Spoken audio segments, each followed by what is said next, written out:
नमस्ते। मेरे पति तो रात में प्रचार करके आए और हम भी नहीं थे। हम तो सासाराम गए थे पूजा वूजा का सामान लेने। 7:30 बजे तक हम आ गए थे। फिर उसके बाद वो लोग आए 11-12 बजे के करीब में।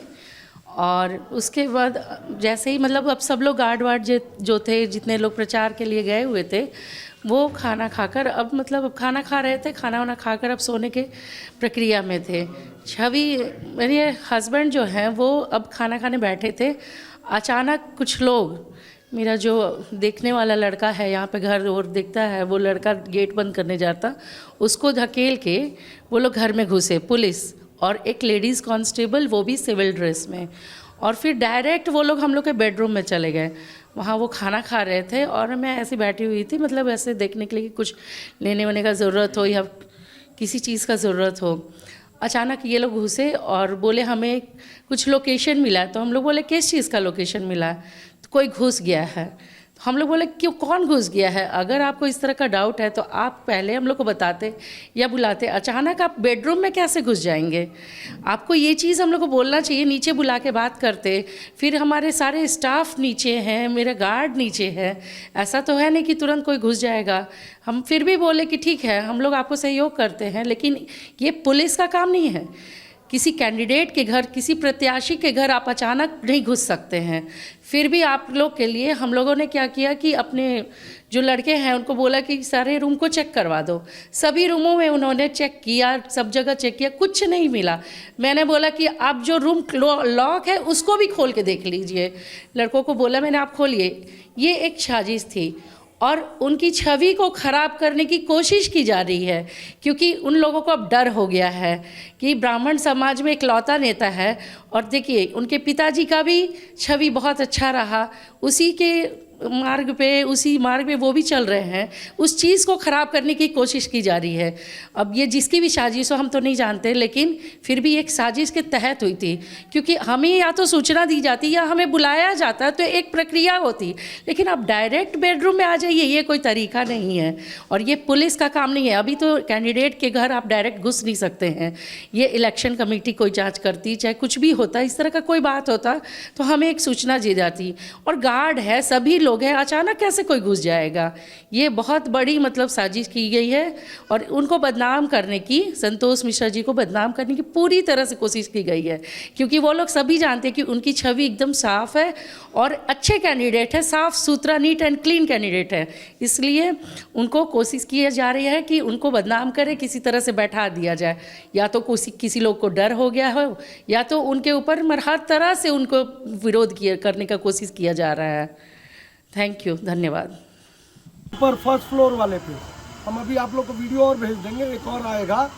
ये घर के अंदर है कि नहीं, जांच में सहयोग किए कि नहीं। नीचे वो लड़की जो थी जया, वो तो नीचे बेड के नीचे भी घुस के देख रही। विधायक जी, पुलिस का आरोप है कि आपने जांच तलाशी नहीं ले रहे, जिससे अधूरा जांच रहा।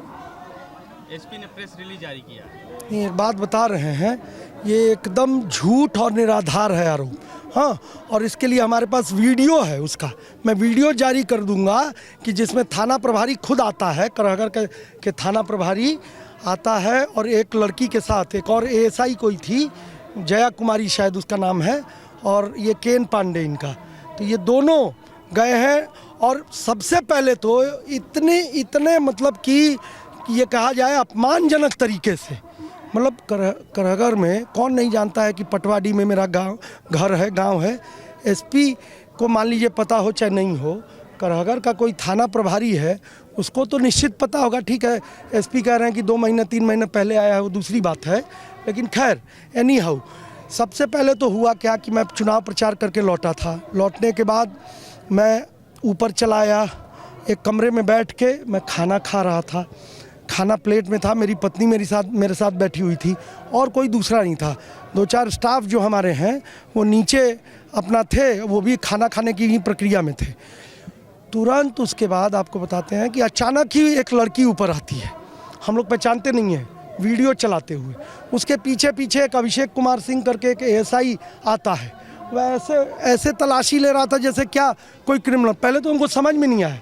मैं बाहर आया, मैंने बहुत पूछा कि भाई तुम कौन, आप लोग कौन हैं भाई, हाँ कुछ जवाब नहीं, क्या क्या क्या ऐसे पूछने लगा। फिर मैंने उसको बताया, मैंने सोचा कि हो सकता है नहीं जानता होगा।